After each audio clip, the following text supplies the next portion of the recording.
Ok. Agora, ok. Boa tarde a todos.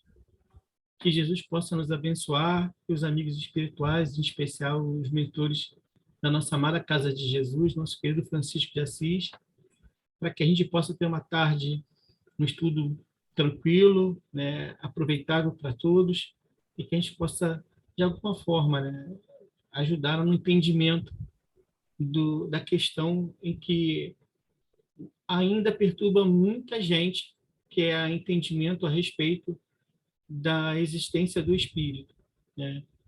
No livro dos médiuns, no capítulo 1, né, Kardec trabalha junto com os espíritos responsáveis por responder e por trazer orientações sobre exatamente essa questão. E ele, maravilhosamente, adentra com o assunto, questionando, né?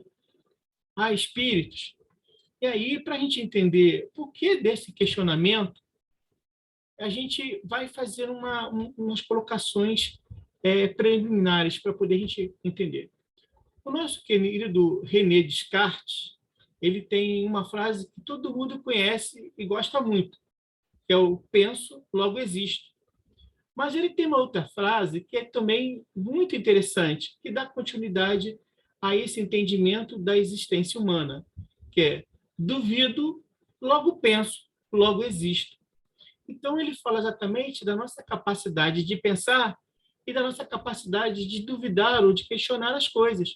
E isso faz com que a gente tenha a compreensão de que somos seres inteligentes, racionais, temos uma consciência e que a nossa existência é comprovada a partir dessa nossa condição do pensamento, ou seja, de podermos elaborar o pensamento, de podermos duvidar, de questionar, de falarmos a respeito das coisas, de adquirir conhecimento, entendimento. Então, essa é a nossa percepção em relação à existência do ser, né, consciente.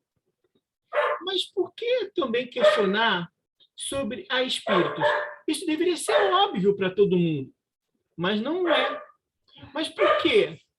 Bem, existe um fator que pode ter sido um dos motivos para que, principalmente na filosofia, né, no conceito religioso, a gente se preocupasse com essa questão do entendimento, né, da existência da alma ou do espírito. Moisés, lá no Deuteronômio, capítulo 18, versículo 9, e no Levítico, no capítulo 19, versículo 28, ele faz a proibição, ele traz, conforme fosse a palavra de Deus, a ordenação de Deus, a lei que proíbe a comunicabilidade com os espíritos. Ou seja, qualquer interação com os mortos. E aí a gente para pensar, olha, não se pode proibir alguma coisa que não exista. Tem que partir de um fato para que, na verdade, se crie, né, um ato. Então, o ato de criar a lei de proibição é porque existia o fato da comunicabilidade com os espíritos, do contato com o mundo dos espíritos, ou com os espíritos, aqueles ditos como mortos. E a partir desse fato, em que praticamente na religião cristã se baseia na religião judaica, então o Velho Testamento se tornou base para muitos dos entendimentos em relação à existência do espírito. Entre elas, questões básicas para que a gente possa entender sobre essa dúvida que existe sobre a existência do espírito. Bem, uma das dúvidas que a gente tem em relação a isso é a respeito da natureza do espírito. Se há espírito, né, de onde eles vêm, né? Então, uma das dúvidas é a seguinte: qual é a sua natureza? Se a sua natureza difere do corpo, ou seja, da matéria, visto que separado da matéria, deixa de ter propriedades que são próprias do corpo, da matéria. Porque nós sabemos muito bem, como seres pensantes, conscientes, quando o corpo falece, a matéria morre, perde sua vitalidade, a matéria se decompõe, se desfaz e deixa-se de existir aquela pessoa, aquela individualidade, aquela personalidade. Então, uma das questões em relação à existência do espírito é sobre a natureza do seu corpo. A outra questão é que, gozando de certa consciência, ou sabendo da existência de si mesmo, qual é, então,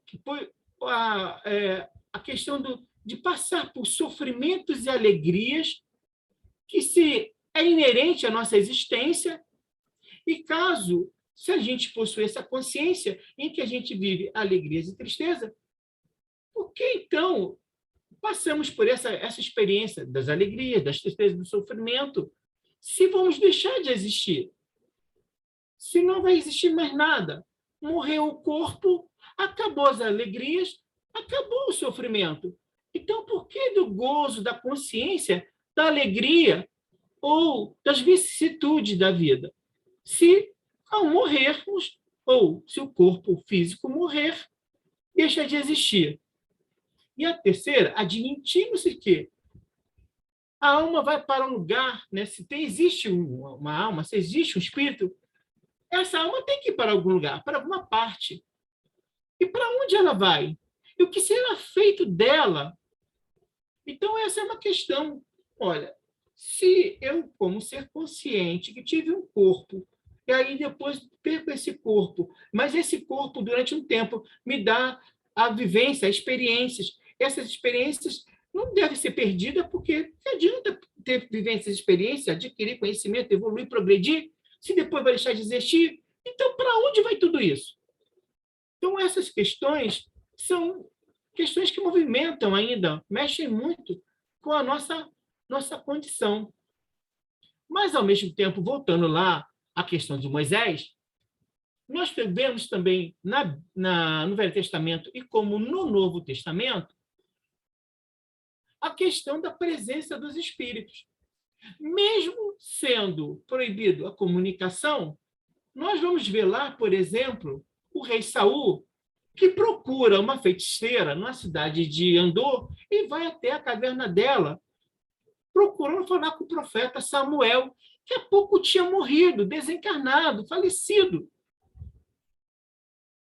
Porque ele tinha uma questão muito séria. Ele estava prestes a sofrer invasão do povo filisteu, que acabaria, aniquilaria os israelitas. E aí, ele, para poder tirar dúvida do que fazer, do que aconteceria, ele passa por cima da lei mosaica e vai procurar uma feiticeira, ou, para nós, uma médium. E essa médium, entrando em estado já anímico, tem a clareza, a percepção, porque ele vai disfarçado, ele não se apresenta como o rei Saul, mas ela o identifica de primeira como o rei Saul. E com medo de ser diagnosticada como feiticeira, desrespeitosa à lei, ela tem pela sua vida, mas ele acalma ela e diz da sua necessidade. E ela rapidamente vê a presença do profeta Samuel, a qual ela dá passagem e ele conversa com Saul e diz para ele: amanhã você e seus filhos estarão comigo. E já diz o destino, pelo menos dele e dos filhos dele.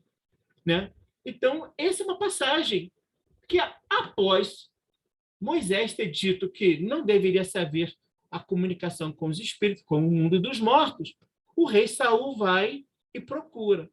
Então, como eu disse, existe o fato, mesmo existindo a lei, existe o fato da comunicabilidade ou da existência dos espíritos, da sua pós-existência após vida. E a gente vai ver isso também num outro momento. Uma coisa muito mais complicada de se entender, mas que a gente vai discutir.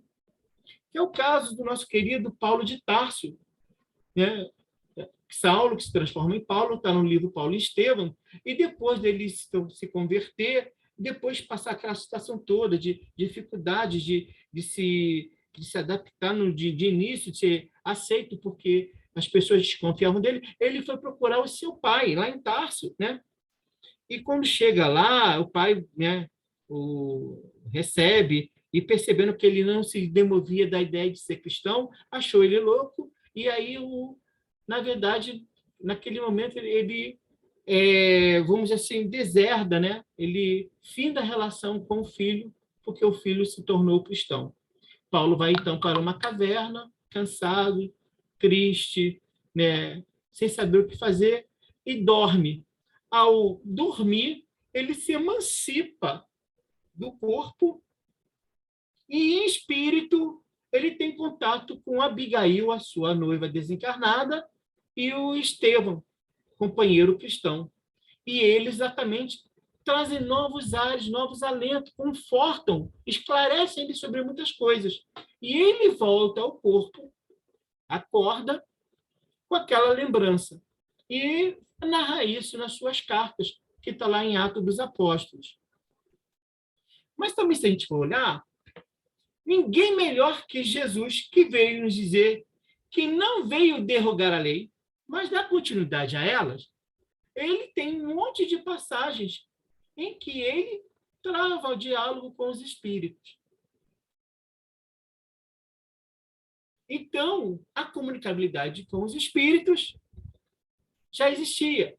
Se a comunicabilidade é porque há espíritos. Mas, para a gente chegar mais a essa conclusão,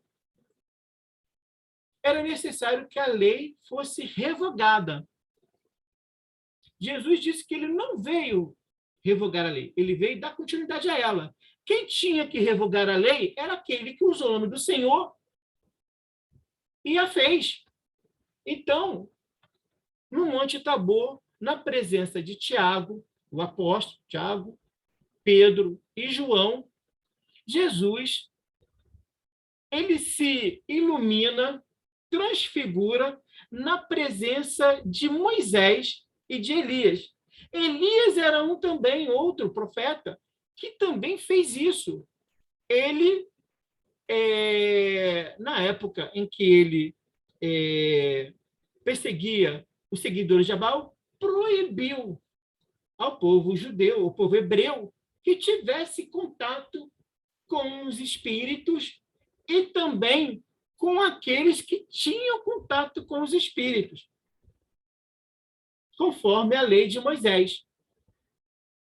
Então, tanto Elias como Moisés aparecem para Jesus em espírito, e ali se é revogada a lei mosaica pelo Cristo para dar continuidade a ela. Qual é a lei?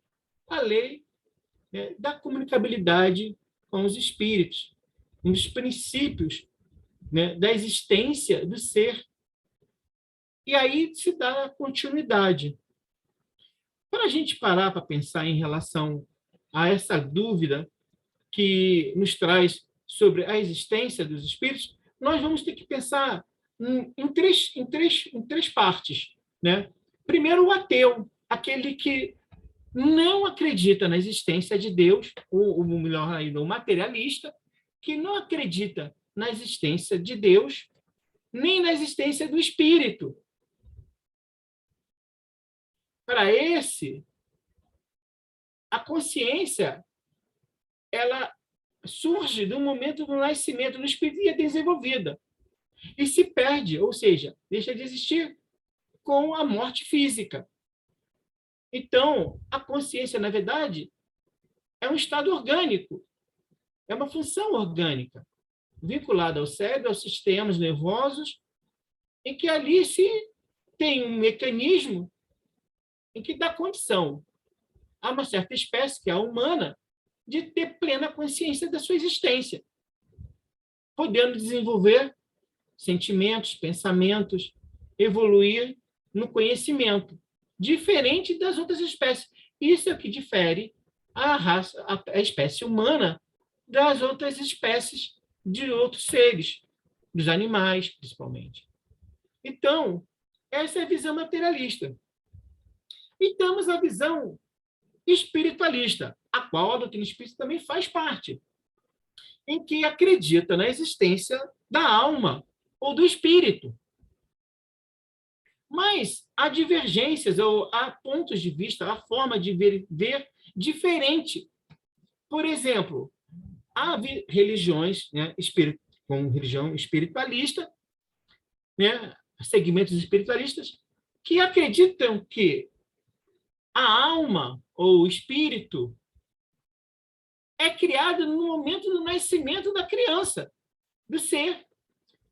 A partir daquele momento é que se tem consciência de ser humano ou de ser espiritual. E que, a partir daquele momento, essa alma teve esse começo, mas ela terá uma eternidade. E, ao mesmo tempo, essa visão traz um ponto também que não é progressista, porque, além de que a alma é criada naquele momento, ou seja, ela é pura, simples, um papel branco, ela é uma coisa imaculada. Não existe nenhum rastro, nenhum detrito, vamos dizer assim, não há nenhuma influência de uma vida passada, porque ela foi criada como alma, como ser espiritual, naquele momento. E aquele conhecimento que ela adquire naquela existência é o que ela leva para a vida eterna. Então, o que aprendemos numa vida, pronto, é o nosso conhecimento eterno. Se somos bons, vamos para um lugar, se somos maus, vamos para o outro. Somos separados exatamente pela nossa condição moral e espiritual, em que a gente, durante uma vida, pôde adquirir. Isso algumas visões religiosas têm a respeito da existência do espírito. E aí temos a doutrina espírita, que acredita que o ser é criado em um determinado momento, simples e ignorante, e que ele vai evoluindo, progredindo, passando pelos reinos existentes ao mundo em que ele esteja vinculado, e que essa progressão vai acontecendo, se houver necessidade de transmigração para outros mundos, essa progressão vai acontecendo, vai se evoluindo, até que, de princípio espiritual, ele adquire um estado de consciência. E esse estado de consciência detona, então, o ser espiritual, o espírito. A alma que vai habitar os corpos, reencarnando, os humanos, e, através das suas sucessivas vidas, ele vai progredindo. Evolui a cada instante, a cada momento, em novos aprendizados e, principalmente, a cada encarnação. E de encarnação em encarnação, ou reencarnando várias vezes, ele vai progredindo intelectualmente e moralmente. Essa é a visão da doutrina espírita. Mas há quem não aceita, por causa dos dogmas religiosos ou das teorias, dos conceitos científicos. Porque, para aqueles que estão vinculados à ciência, só é verdade aquilo que é comprovado. E comprovado pelos métodos científicos, em que estão estabelecidos através do entendimento dos fenômenos físicos ou materiais, e que desconhecem a existência ou não aceitam a existência de um outro mundo, um mundo ou uma outra dimensão, que é a dos espíritos.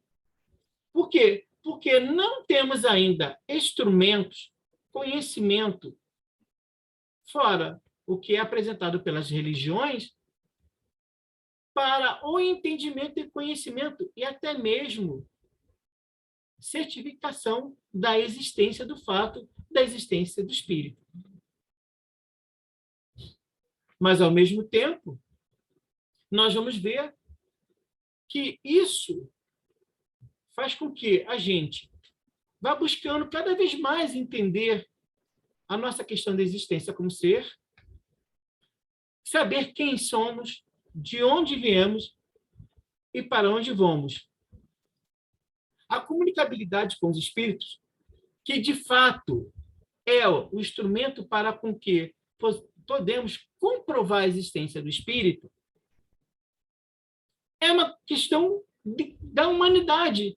Desde que o ser humano existe, que tem consciência, ou nos primórdios da consciência humana, em que nós vamos ver, desde as cavernas rupestres, das peças dos monolitos e de vários outros instrumentos que a humanidade utilizou, existe lá, desde mumificação, rituais que foram criados, a crença na existência do espírito. A alma que dá vida ao corpo. Então, essa crença é uma crença espiritual, uma crença do ser humano, uma crença em que habita em nós, está na nossa consciência, porque ela faz parte do código divino. Ter consciência de si é ter consciência de espírito. É saber que você é um ser espiritual. Negar isso é negar a sua essência. Mas é muito difícil quando nós, através do nosso conhecimento, nosso desenvolvimento, criamos empecilhos, dificuldades para esse entendimento, por orgulho ou questões de interesse pessoais. Essas verdades foram escondidas, foram deturpadas, foram transformadas em outras falas que inviabilizavam exatamente o entendimento e o conhecimento disso. Se nós formos procurar a história da humanidade, vamos ver principalmente lá no povo egito, né, que é onde tem no povo egito e no povo chinês, onde estão os elementos mais antigos dessa prática, que é a comunicabilidade com os espíritos, do contato, da ciência, da certeza, da busca da certeza da existência do espírito. Desde lá, das sacerdotisas do templo de Ísis, aos sacerdotes dos templos chineses, e toda a humanidade, em todas as tribos, nas civilizações. Temos as Vestals lá em Roma, em que fazia comunicabilidade com os espíritos, as sacerdotisas dos templos gregos. Então, essa comunicabilidade é que nos faz ter elementos, condições de entendimento, conhecimento da nossa existência como espírito, do mundo espiritual, da comunicabilidade espiritual, das verdades espirituais, que é uma verdade universal. A questão da gente questionar se há espírito é questionamento da verdade universal. É ampliar, é buscar entender essa verdade. Né? Quem sou eu? De onde eu vim?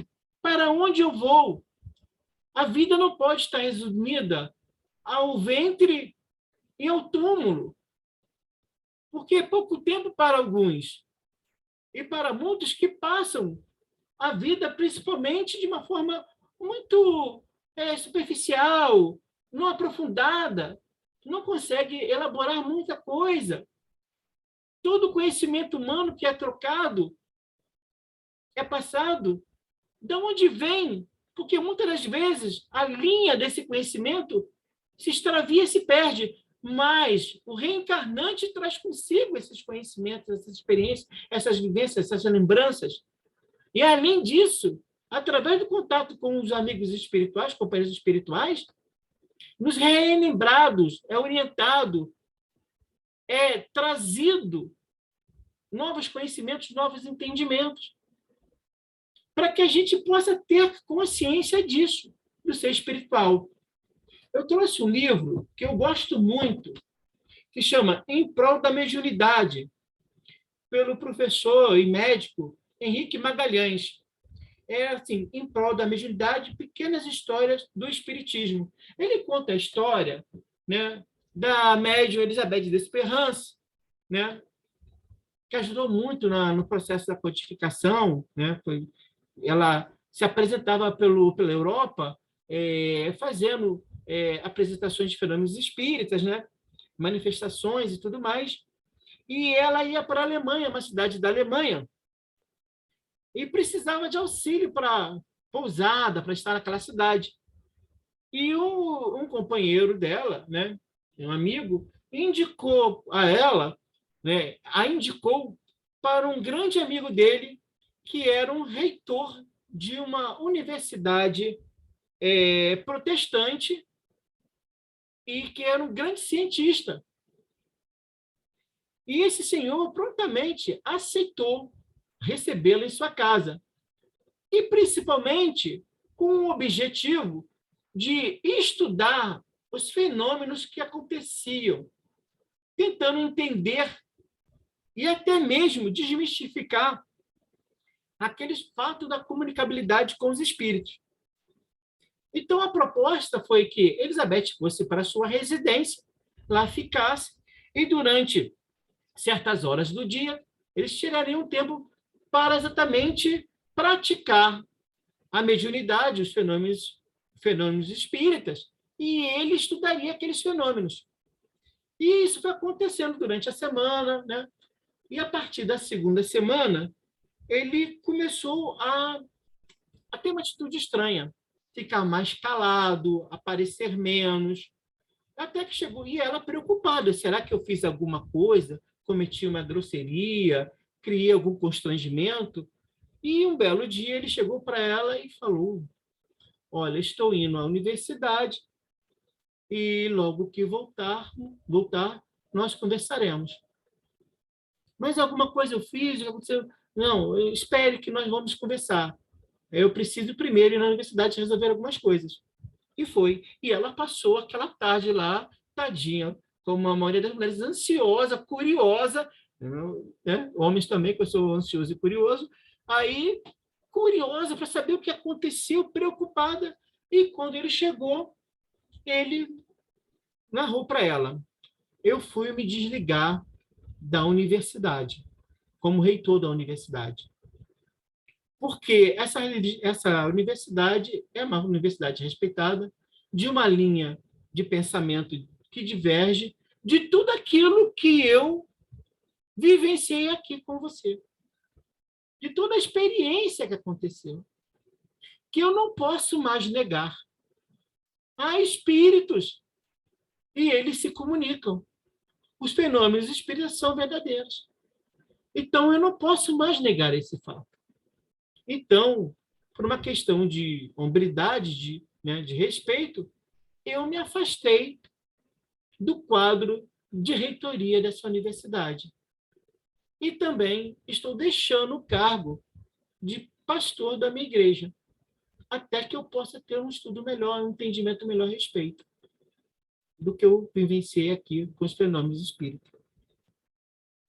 Aí nós vemos um homem que, de ciência, mas religioso, que buscou, através de estudar os fatos, num crivo sem preconceito, ele vai e vivencia tudo o que é permitido conforme a ciência.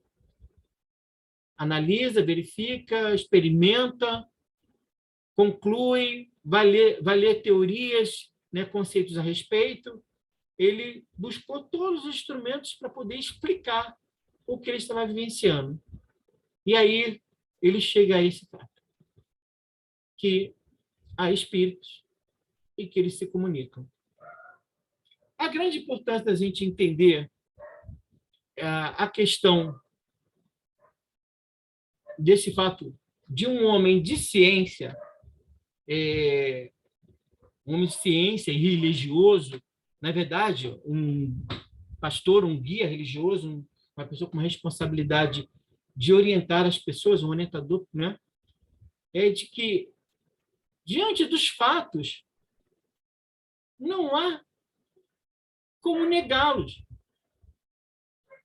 As evidências são claras. E aí, muitas das vezes, nós vamos encontrar no nosso caminho pessoas que, por mais que sejam inteligentes, intelectualizadas, sabe, pessoas polidas, pessoas amadas e queridas, que têm dificuldade de aceitar ou de entender a questão da existência, né, do espírito. E aí, para a gente ter um diálogo em relação a essa questão da existência do espírito, nós começamos com perguntas básicas.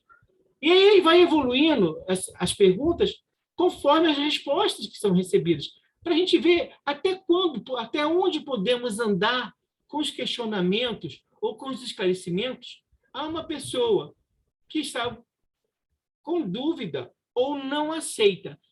Bem, começamos perguntando: credes em Deus? Se a pessoa não crê em Deus, dificilmente acreditará em espíritos e na existência da alma.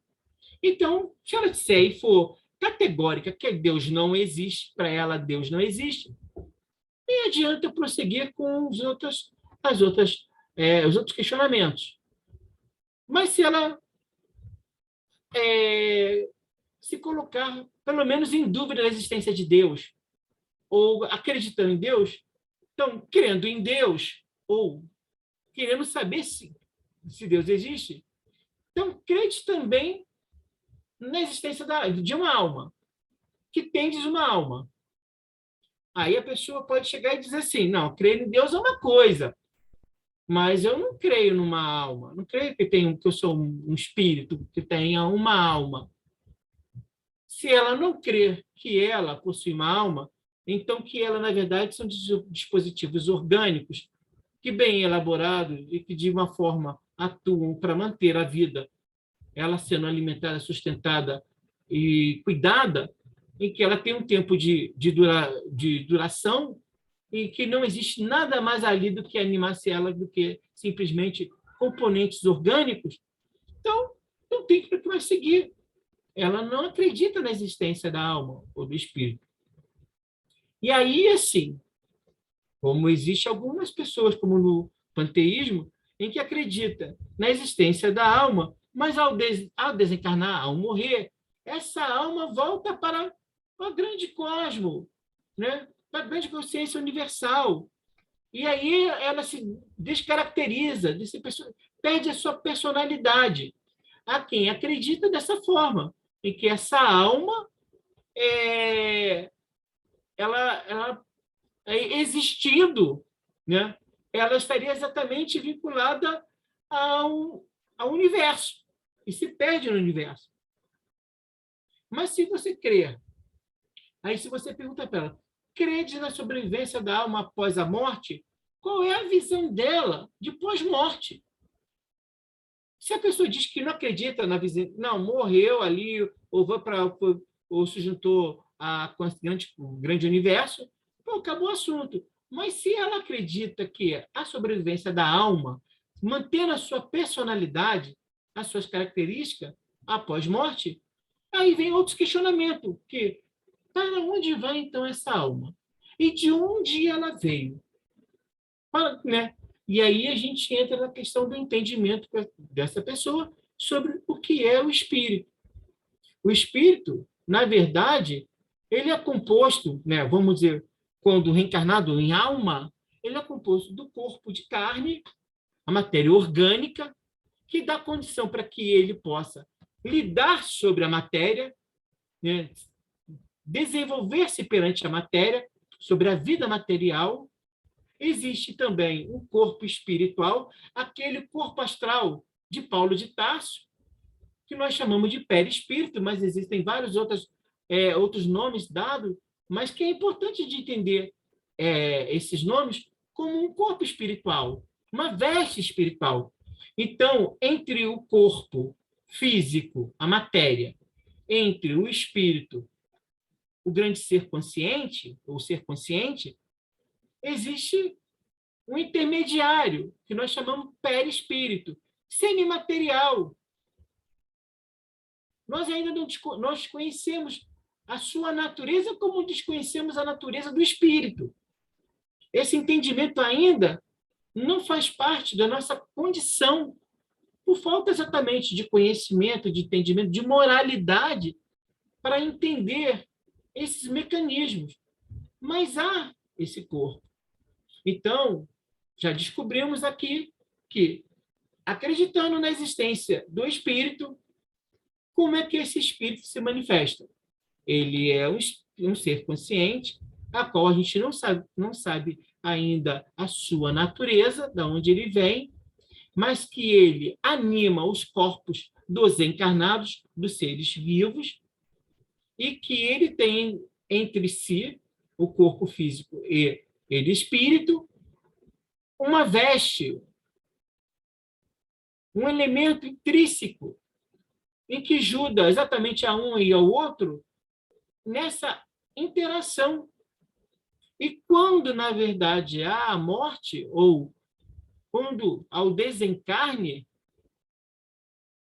esse corpo perispiritual, corpo espiritual, ele se desvincula, pouco a pouco, do corpo físico e acompanha o espírito até quando ele tiver necessidade de ação sobre a matéria. Quando ele tornar-se espírito puro, já não precisará mais desse corpo.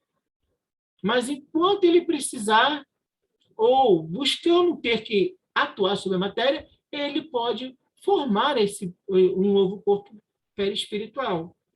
Então, existe o corpo físico, a qual é o corpo matéria, o reencarnante, né?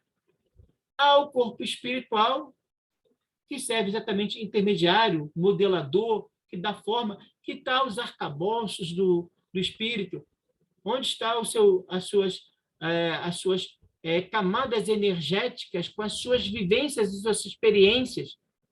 Então, tudo que é como arquivo do espírito também está no perispírito, para que o espírito possa ter acesso energeticamente.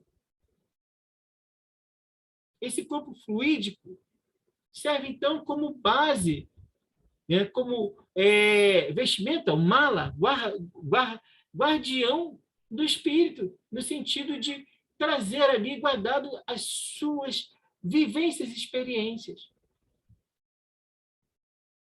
Partindo dessa questão, a gente para pensar em como é que a gente vive como espírito, né? Porque se eu tive lá um princípio, um início, como ser princípio espiritual, puro e ignorante, como diz no Livro dos Espíritos, né? E aí eu vou progredindo, evoluindo nos reinos e em vários mundos. Então, mais uma coisa eu entendo, que eu, como ser espiritual, habito vários mundos. Não existe somente o nosso planeta, o nosso orbe, nosso mundo, nosso sistema solar. Não existe somente o mundo físico. Existem vários mundos. Há muitas moradas na casa do meu Pai, já dizia Jesus. E essas moradas, elas são de várias, né, formas, de várias dimensões, desde a material mais densa e complexa a mais sutil. E nesses processos dos mundos, a qual Deus cria constantemente, eu trabalho, meu pai também trabalha. Não, meu pai trabalha, eu também trabalho, já dizia Jesus. Então ele fala do processo contínuo de criação, de produção, de progressão das coisas que Deus está sempre à frente. E entre eles, os mundos. Mundos espirituais, mundos físicos, onde ele não simplesmente faz para o nosso bel prazer, porque se fosse isso, nos daria condições de ir até eles a hora que nós quiséssemos, ou de vislumbrá-lo com olhos nus. Olhos nus, não, mas isso não acontece. Então, ele tem um outro interesse. Se não é para o nosso deleite do reencarnante na Terra, do terráqueo, para quem ele criou essa vastidão de mundos? Com que objetivo? É para as moradas dos espíritos. É para a progressão dos espíritos. É para que os espíritos possam ter várias possibilidades e oportunidades de progressão, de evolução. Deus é um Pai abundante. Ele está de mão cheia, como diz Jesus. E o universo está pleno de vida. Vidas que são físicas, orgânicas, animadas por energias e vibrações e pelo espírito. E vida espiritual.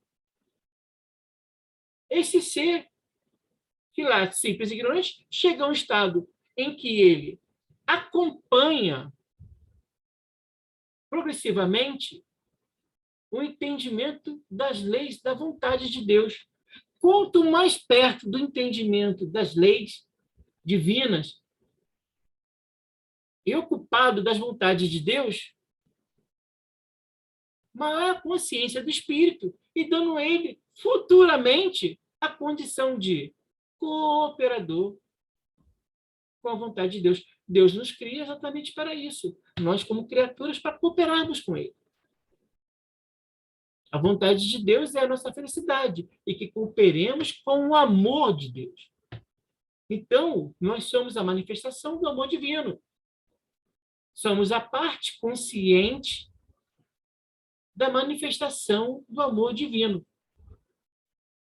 Já fomos lá, mineral, depois vegetal, depois animal, e no animal estamos agora no nominal. E a nossa progressão nos levará ao estado de angelitude ou angelical, em que vamos poder estar mais consciente das leis da vontade de Deus e atuar com ele. A importância de sabermos quem somos e de onde viemos e para onde vamos é isso. É nos ajudar na progressão, no entendimento da nossa natureza, de quem somos, da vontade de Deus. Uma pessoa que não sabe de onde veio e para onde vai, ela fica estagnada, parada. Se você pega alguém e diz para ela, faça da sua vida o que ela quiser, e ele não der a ela condições de experimentar e vivenciar a vida junto de você, ela nunca vai ter experiência.